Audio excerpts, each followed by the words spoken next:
Welcome to my channel, and I'm back with you once again with another video of Microsoft Flight Simulator 24. Today I'm going to step into the long-haul legend, the Airbus A340-300, brought to life by iniBuilds for the Microsoft Flight Simulator. This plane was recently released, and here I am with another video of the Microsoft Flight Simulator covering this plane.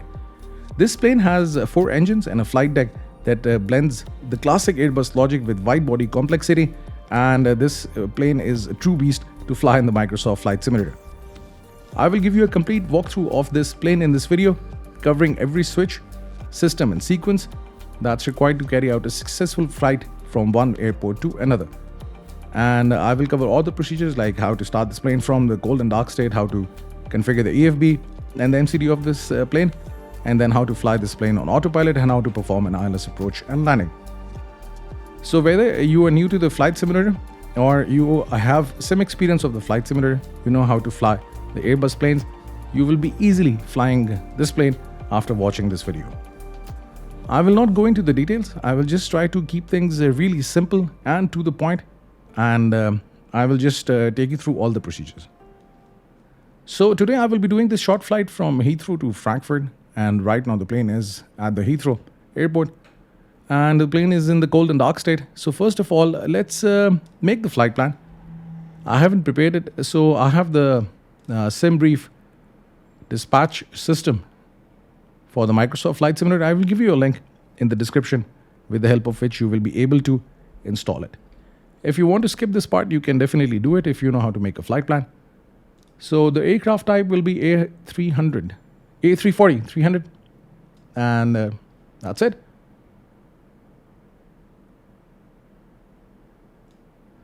And the airframe will be this one with the passengers. I'm not flying the cargo flight, and that's it.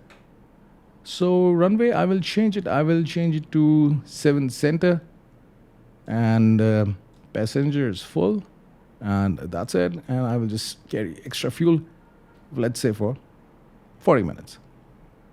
That's it. Now I will generate the flight plan. There is just one issue that I'm facing.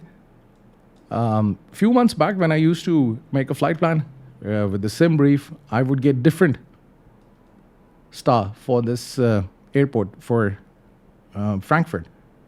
But right now, for the past few days, I'm getting this star and IMCO 1D, and it's not available in the MCDU. So I will just skip this star for this video. Anyhow, we have the flight plan. So let's save some time and go to the EFB, and I will just take you through a few of the settings required for this flight. So if you go to the settings, in the aircraft settings, you can change the units, kgs or pounds, and iris align time. For this video I'm using real, otherwise you can change it to fast or instant. Then auto tiller disconnect. Yes, this is actually the tiller which is used to turn the nose wheel of the plane during the taxi. So this will be controlled through the rudder. So if I'm moving the rudder, this tiller is also moving. So if you have a separate controller, it's okay. Otherwise, you can just keep this option on. And this one, the rudder controls tiller, and it will be automatically disconnected. Link instruments, no. So if I make any change over here, I have to change it over here as well in the EFS. I will just show it to you in this video. Then auto GPU disconnect, I've enabled it. And as soon as in this plane, it's a very nice logic. If you turn on the beacon, the external power is automatically disconnected. So that's it. And the thrust reduction altitude, I will keep it at 1000. And let's move on to the EFB settings. On-screen keyboard enabled if required. You will see the keyboard over here. It's really useful if you're using VR. And autosave is enabled. I can disable it. And preferred seat is captain. And audio settings, then you have the third-party settings. This is most important thing. You have the Simbrief user ID. So you can just enter it over here so that you can import the flight plan from Simbrief. And then you can also connect this plane with the Navigraph charts. You can have these charts over here in the electronic flight bag. And there is another thing which I just forgot to tell you. This is something really important.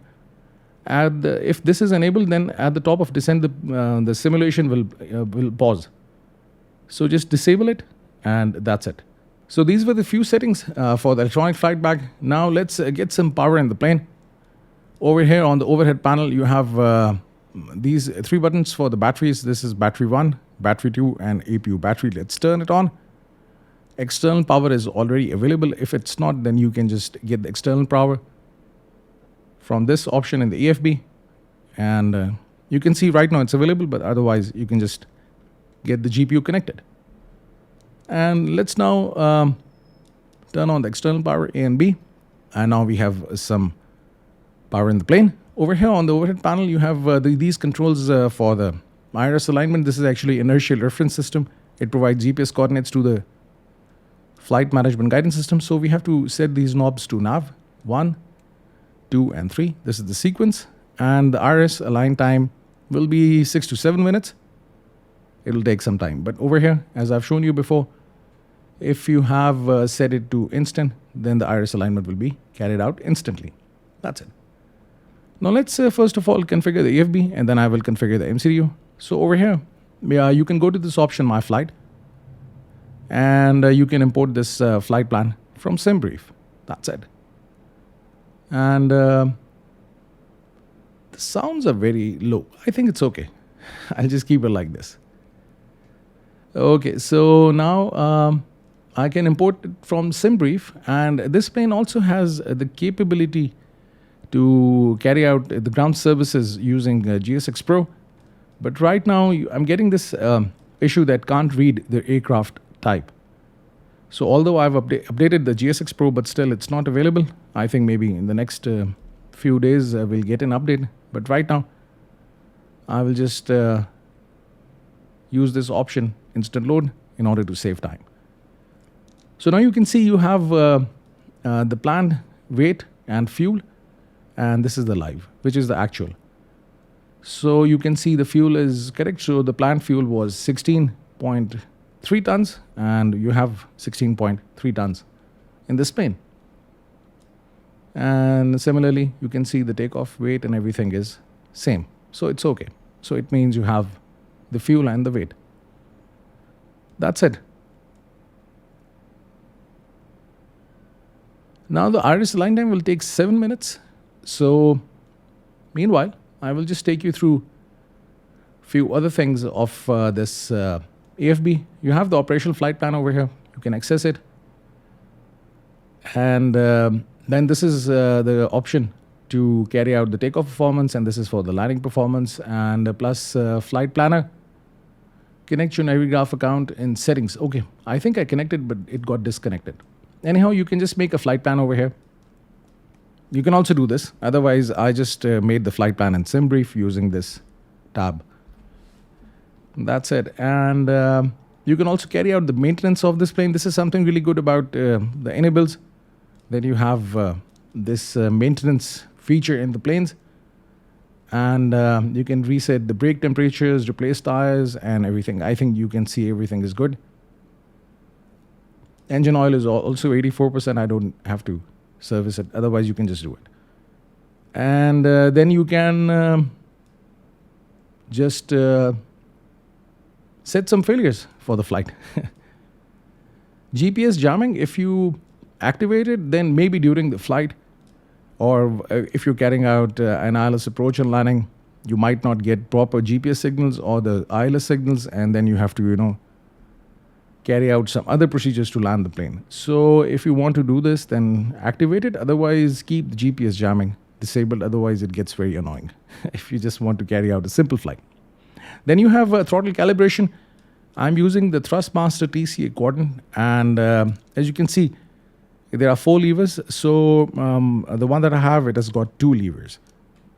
So in this video, I will not cover this part, but I will give you a link in the description in which I've shown you how to configure this Thrustmaster TCA quadrant for the Airbus A340-300, which also has got 4 engines. And you will know how to configure this Thrustmaster TCA quadrant for this plane. So it's really simple. Just follow that video and you will be able to do it. And reversal and axis, I've just kept it at yes. And input axis count, I've set it to 1 axis. You can also change it to 4 axis or 2 axis. But you can see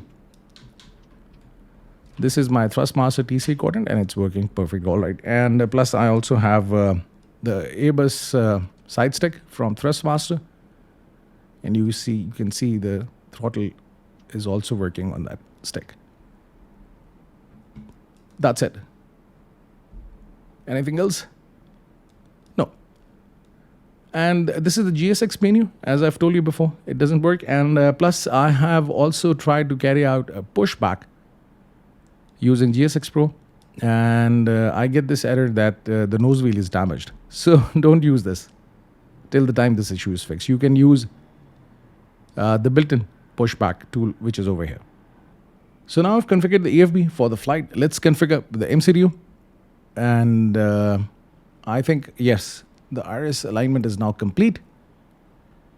So let's get rid of these messages, and that's it.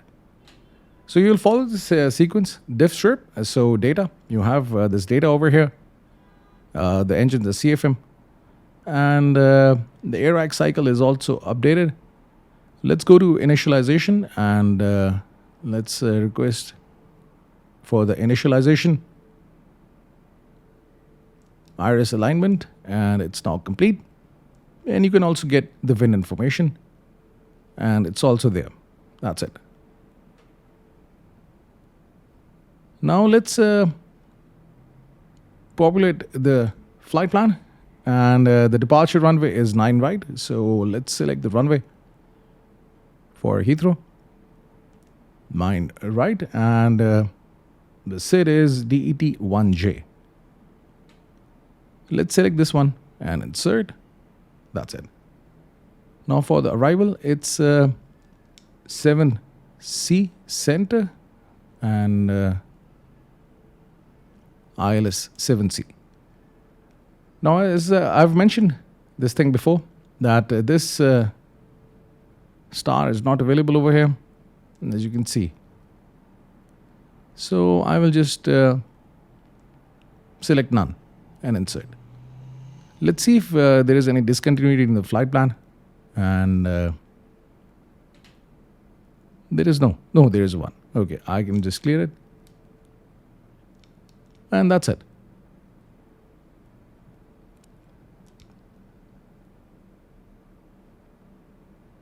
So the secondary flight plan, this plane has this capability, because some of the planes, they don't have this capability of the secondary flight plan, but this plane has. It's really useful if you want to, make a flight plan for the engine out procedures, or if you want to change the flight plan, then this secondary flight plan is really useful. Then RadNav is there. You have the VR frequencies for the Heathrow.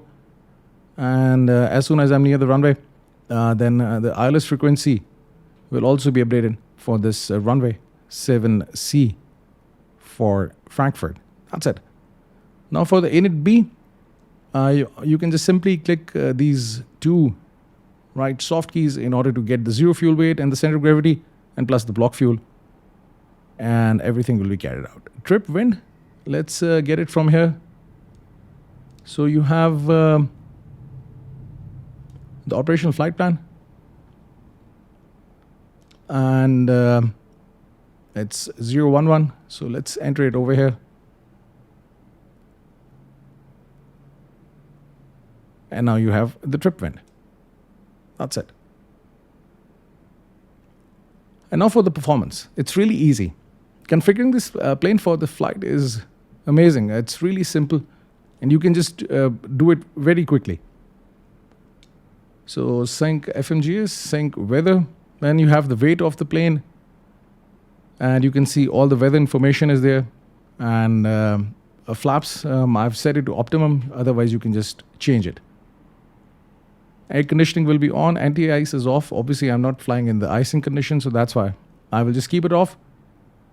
And I'm not forcing TOGA. This is actually takeoff and go around full thrust. So I will not use this. I will use flex to temp. So for this, just keep it at off and calculate, and then send to MCDU. And now confirm takeoff data. And that's it.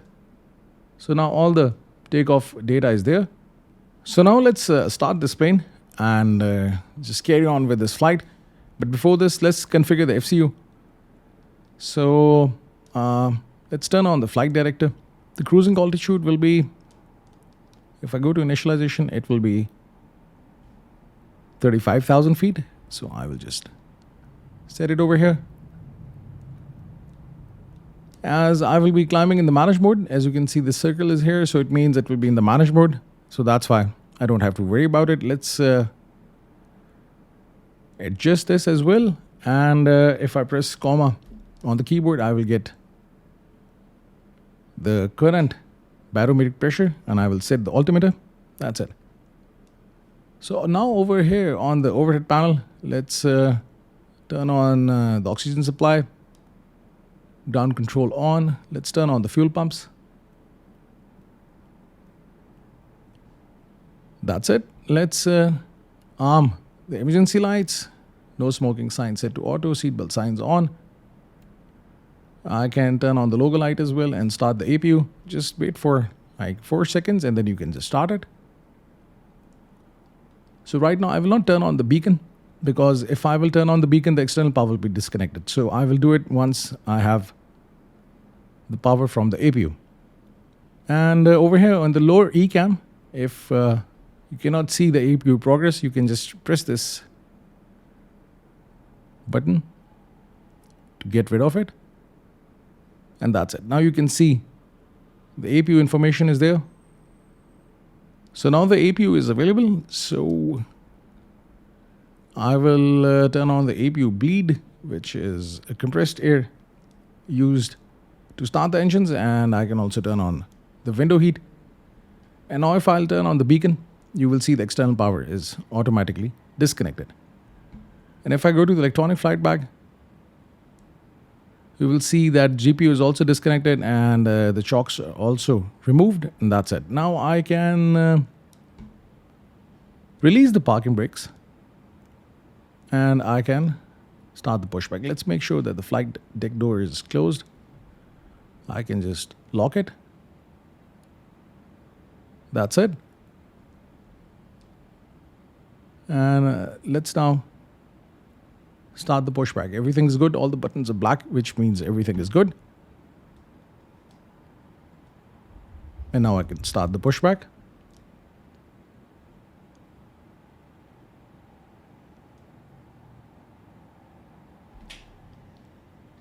Let's go out and see.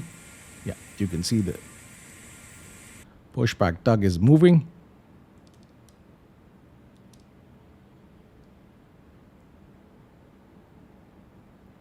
I will just keep on pressing this button because as soon as the pushback starts, the plane moves left to right.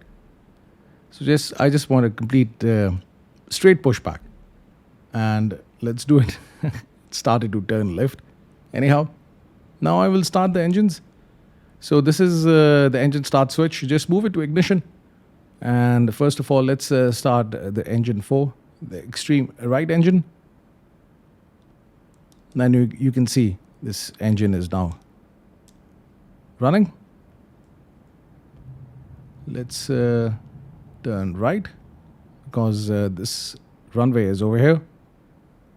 So I will be taxiing in this direction.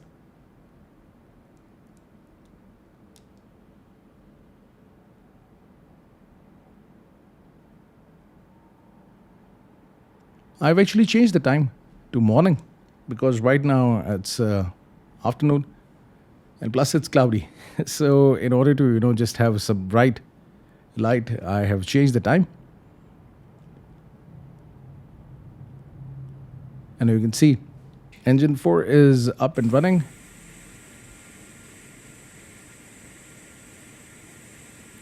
Oh, this is a good pushback. Not a bad one. Oh yes, I'm getting good at it. And now I can just, it's a fluke, trust me. In order to just have some good pushbacks, this was the only reason I got the GSX Pro, because it just brings you on this line. So now I can just also turn on engine 3. So a few days back, I had to master reset my PC. There were some issues. So I had some issues with the sound. So now I've just tried to increase the sound so that you guys can hear it. So hopefully now the engines are audible right now. So let's now start engine 2 as 3 is available. And I can just save time and start engine 1 as well. So as soon as the engines are up and running, then I will have the hydraulic pressure and I will be able to extend the flaps and set the trim for the takeoff. So let's bring this option, the performance for the takeoff. Transition altitude is at 6,000 feet. At there is this point, the ET, where the altitude should not be more than 6,000. This is the one. And after this, the plane will climb again. That's it. The constraints are already on. That's it. Right now you can see generator 1 and generator 2 is showing fault because the engine 1 and 2 is not available. So as soon as these engines are available, then this fault will also disappear. This is the control for the anti-ice. So if you're flying in the icing conditions, then you can just turn on the anti-ice for the wings and for the engines. If the temperature is below 10 degrees. And now you can see engine 1 and 2 available. So I can move this engine start switch to normal. That's it. And now I can turn off the APU bleed and the master switch for the APU. Let's turn on the wing lights and nose light to taxi. And runway turn off lights on. Let's arm the ground spoilers. Set the auto brakes to max and set flaps to position 1. That's it. And if I get the flight control, I can just carry out the test for the ailerons and for the elevators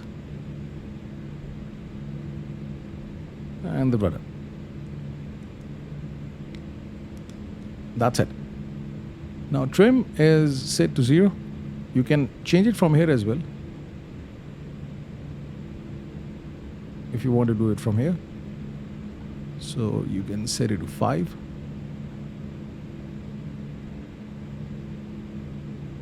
And that's it. You can just get rid of the flight control. So now the APU is off and the lights are on. Everything is good. Let's now turn on this weather radar. This is predictive wind shear. Let's set it to auto. And let's have the weather radar on this side. 1. And let's turn on the transponder. This is something really good about this plane.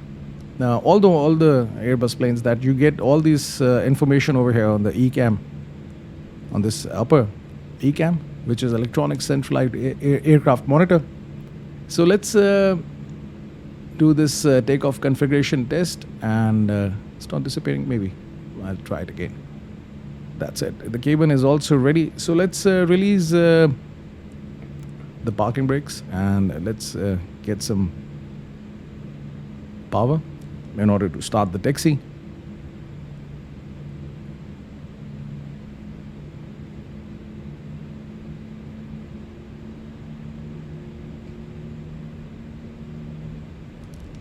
Controlling this plane on the taxi base is also really nice. Can I just like do this? No, maybe after some time. That's it.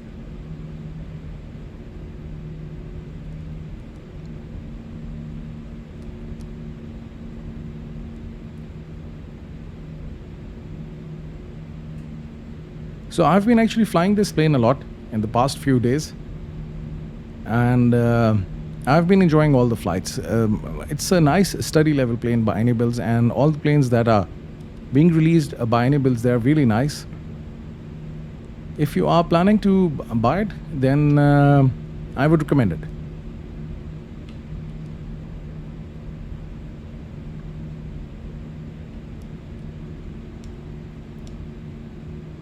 The handling of this plane is really good, especially during the landing.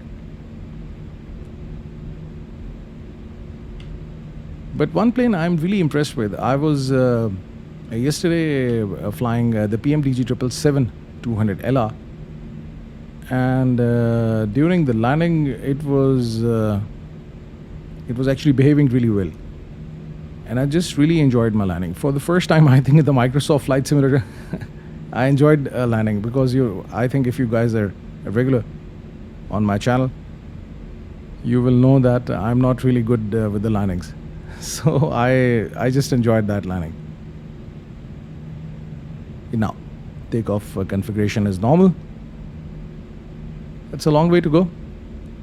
By the way, for this plane, the strobe is automatically set to auto. You can also turn it on, but it's set to auto, so you don't have to set it. Strobe is actually required once you are on the runway and during the flight.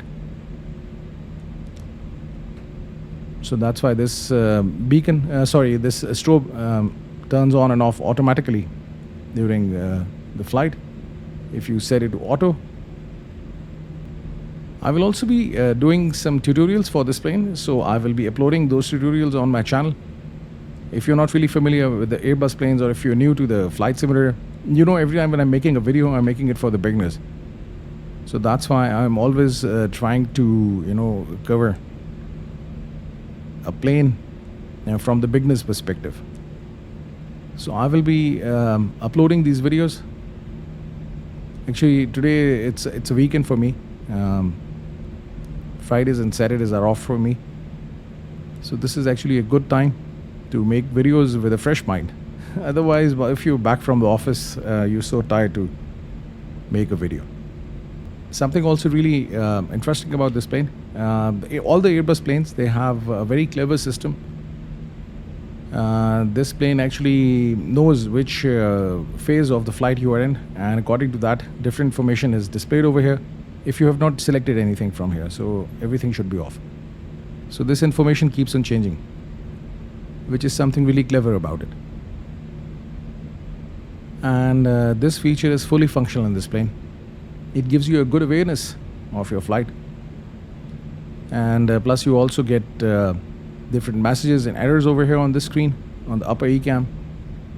So this gives you a good flight awareness or the situation awareness. Just keep on looking at these screens.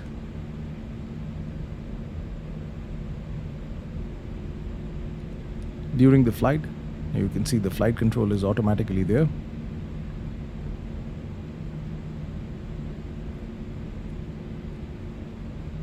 As soon as I'm on the runway, I will also set this light to takeoff, the nose light, which is over here.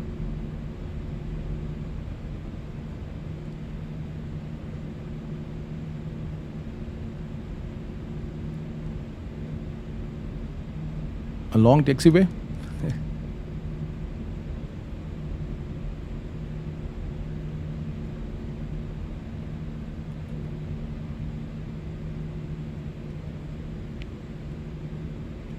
And here is runway.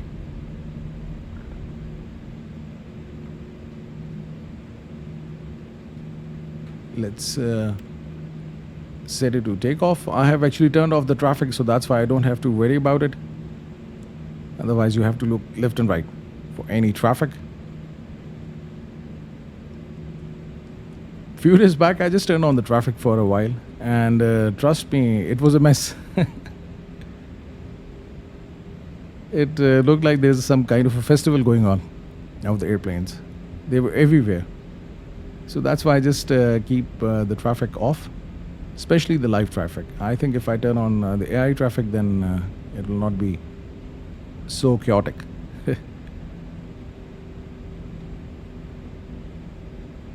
Especially for the videos when I'm recording, I'm obviously not using any traffic. So this is runway 9, right? And here I am. As you can see, the handling during the taxi is really good.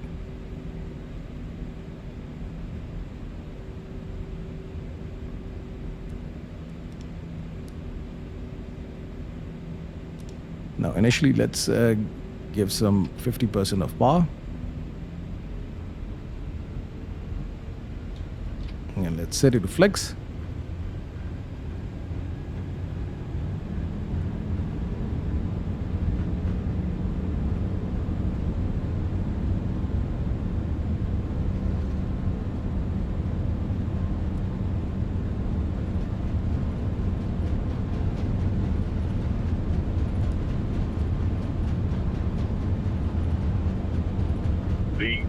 And that's it. Let's take this plane up in the air. Positive rate of climb. Gears up.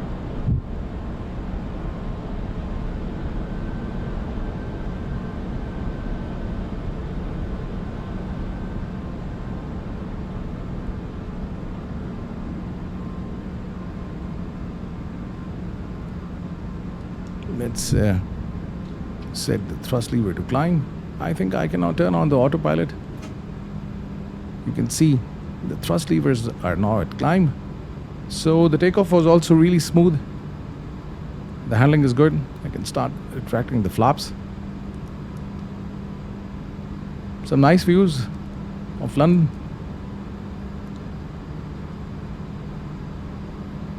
It's cloudy. Actually, I've been living in Riyadh for the last 11 years, and you hardly get to see clouds in Riyadh because it's desert. Only I think 2 times a year there's some rain. Maybe for 2 or 3 days you see some clouds and see some rain. Otherwise, for the rest of the year, it's all dry. No clouds like this. If I travel to Pakistan, yes, I can see some clouds.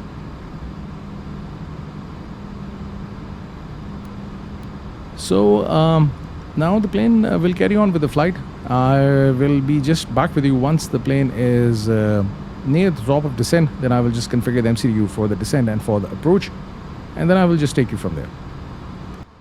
Now the plane is cruising at 35,000 feet, so let's configure the MCDU for the landing.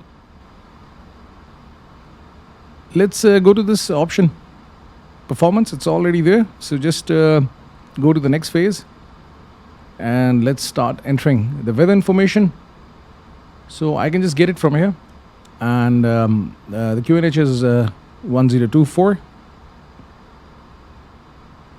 This is something really good about this plane. It automatically picks up the wind information. You just have to enter the temperature and the minimums. So the temperature will be 13 degrees. That's it. And let's get the minimums. So I have this plugin for the Navigraph charts.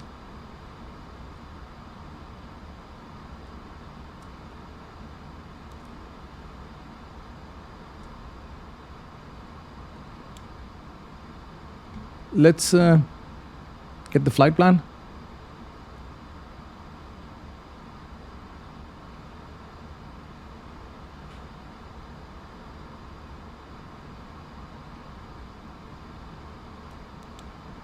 So I will select this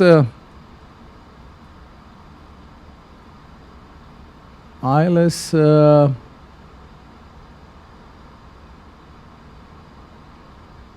this one for 7C.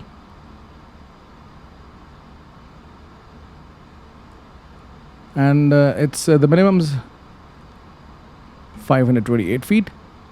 That's it, which is over here.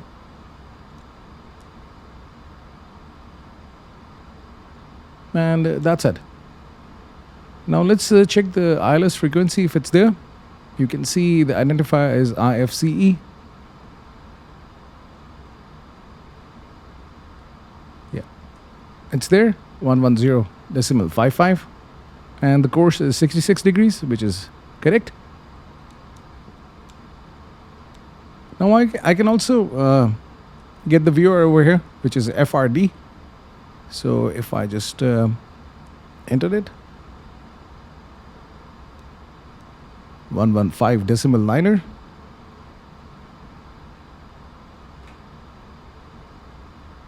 And the course will be 66.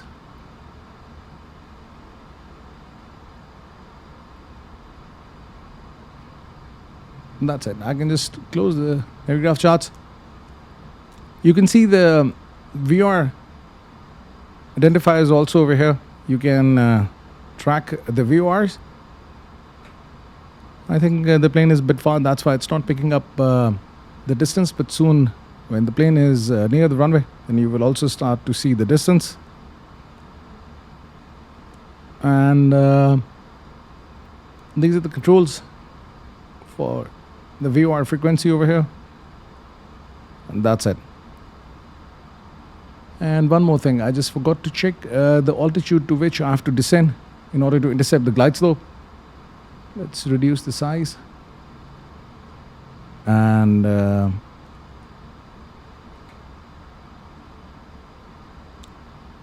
it will be 4,000 feet. At this point, I will be intercepting the glide slope.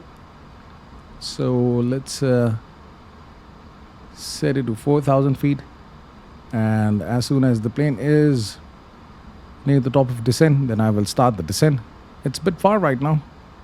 So now the plane is near the top of descent, so I can start the descent right now. It started a bit early, and that's it. Now, about this plane, you can look at this indicator. This actually indicates the deviation from the vertical path. So if this dot is over here, it means you are lower than the vertical path as per the calculation of the FMGS. But if it's over here below, it means you are higher than the vertical path. If you are higher than the vertical path, then there are chances that you will miss the point where you will intercept the glide slope and you will carry on with ILS approach and landing. Now you can see the distance has also started to appear. So roughly 125 nautical miles before the VOR, this instrument picks up the distance. And that's it. Actually, a few days back, something really interesting happened. I don't know. I've been installing lots of things for the Microsoft Flight Simulator, and somehow this DME started to disappear in all the planes. And I was not really sure which plugin caused this issue. Even for the ILS, I couldn't get the DME, so I had to reset my system. So if you ever encounter this issue, you're in big trouble. I had to reset the PC and do everything and do a clean and fresh install of the Microsoft Flight Simulator. So right now you can see this plane is lower than the calculated vertical path, which is okay. And this indicator tells you that by this point you will be following the vertical path. So these two indications are also working perfectly all right for this plane. So if I go to the flight plan and let's say I click SPI and fix info, so I can just also set the fix. If I set it to EDDF, which is 07C, which is the runway, and I can get the radius. So let's say if I set it to 6 nautical miles, this is the point at which I will be lowering the gears. You will see that over here, the navigation display, you will see the circle, it's there. So it's a good indicator. So at different waypoints and different fixes, you can have radials or the radius, which is a good indication. So this feature is also working in this plane. As I've told you before, this is a nice steady level plane. The weather radar is not really effective right now in this plane, right? I don't know. You can see the clouds, but it's not picking up the clouds.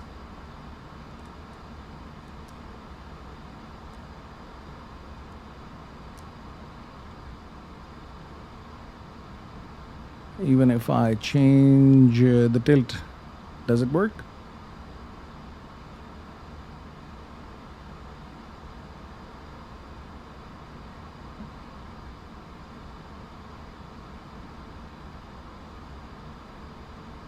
No, it doesn't.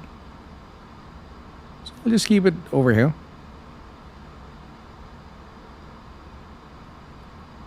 And if I just set it to weather and turbulence, let's see. No, it's not there. So during the descent, if you see that this dot is over here, then you can activate the speed brakes, which is over here. This lever, you can set it to half or full in order to increase the descent rate. Right now, it's a decent descent rate. Everything is good. I can turn on the seatbelt signs as the descent has started. At below 10,000 feet, I will also turn on all the lights for the landing. And that's it. So let's wait for the plane to reach near the runway. Now you can see that some clouds are being picked up by this plane over here. So once the plane is near the runway, then I will just take you from there. Now soon the plane will be below 10,000 feet and I can now turn on the lights for the landing. Let's set the nose light to take off, wing lights on, landing lights on, seatbelt signs are already on, and that's it. There was some deviation from the vertical flight path. That's why I just activated the speed brakes, and now I can just deactivate it. I can set the auto brake to medium, and I can also arm ground spoilers. There's also the landing performance calculator. You can do it if you select the airport and select the runway.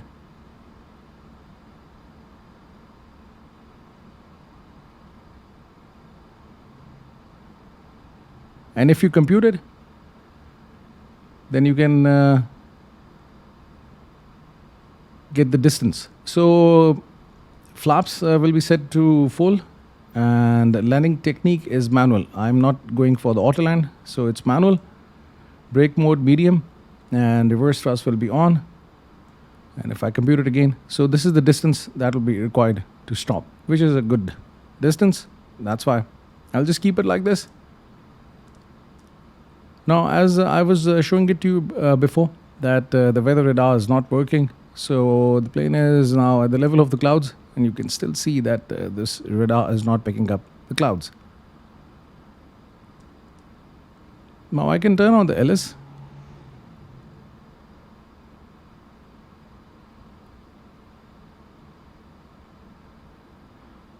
The plane speed is at 250 knots, which should be the speed of the plane below 10,000 feet.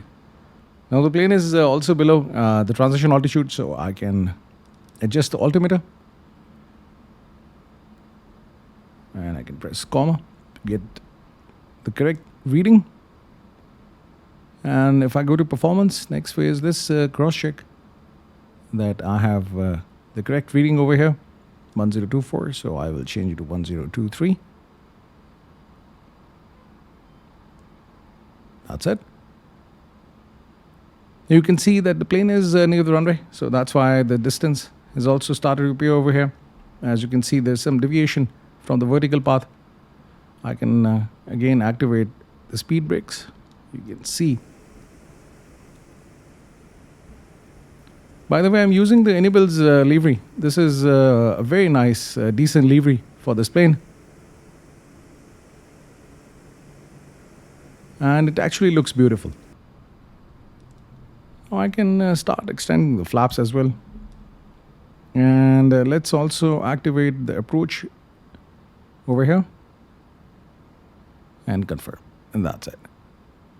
There is a slight lag in the response once you click any button here, over here on the MCDU. It's, I think, a slightly less than a second's lag, but it's there. We have the controls for the lights, so if you need some lights.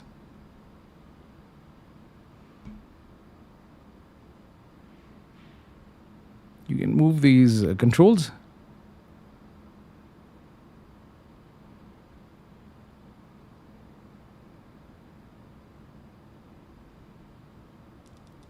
Let's arm the ground spoilers as well.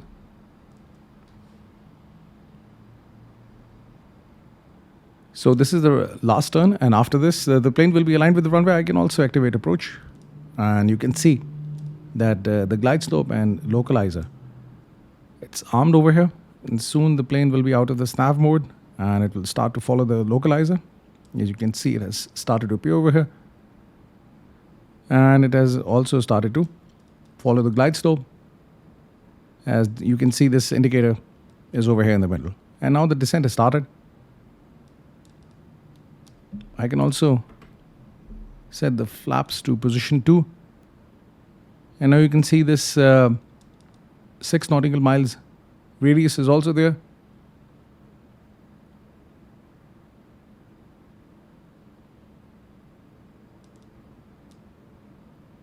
As soon as I will lower the gears, I will also set the flaps to full position. Now the runway is 6 nautical miles away, so I can lower the gears, and with this I can disconnect the autopilot. Just press this button. Although this plane is also capable of carrying out auto land, but I will just try to land this plane myself. Let's now extend the flaps to full position. I can change this to LS, and that's it.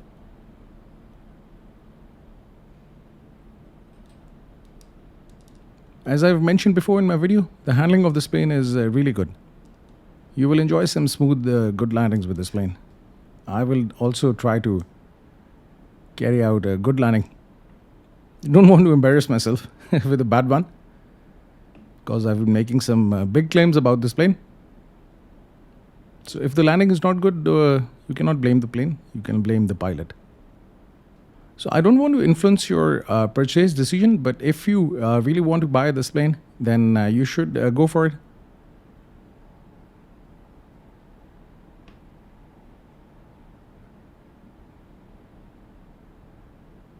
If you want to have some retro feeling.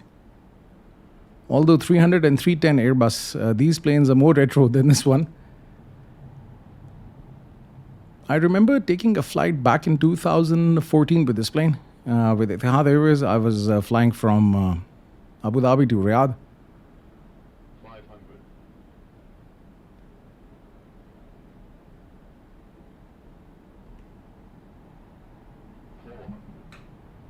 So 300.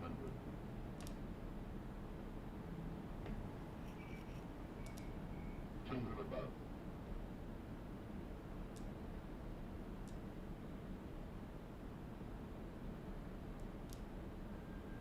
Minimum. now I'm just following the PAPI lights. 100. 90. 80. 70. 60. 50. 40. 30. Let's perform flare, 10. and let's activate the reverse thrust. Slightly off the center line, but it was a smooth landing with a slight roll. I'm just evaluating my landing. So hopefully this was a useful video for you. And now if you are not really familiar with this plane, now you will be able to make a flight plan and configure this plane for the flight and flight from one airport to another. If you have any questions, you can ask me in the comment section, or if you want to add anything to this video, the comment section is there for you. Thank you very much for staying with me. Have a nice day. Hope to see you soon.